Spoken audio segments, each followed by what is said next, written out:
Grabe itong video na ito mga sisi ko, panoorin nyo hanggang huli. Rat Temple sa India, I cannot imagine talaga. Number 1 kong kinatatakutan ang rat. So, ang dami talagang inaalagaan nila, pinapakain nila. Kung nakikita ko palang nangingilabot na ako. Sa totoo lang, ang dami. Kapag sinabi mo kasing temple, so parang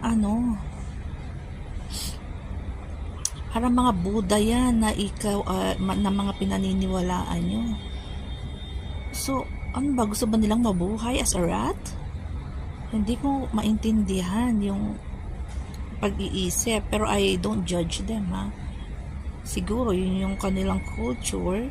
And nakagisnan nila. So, pina-follow lang nila. Pero grabe talaga, hindi ko talaga matake. Talaga, hindi mo ako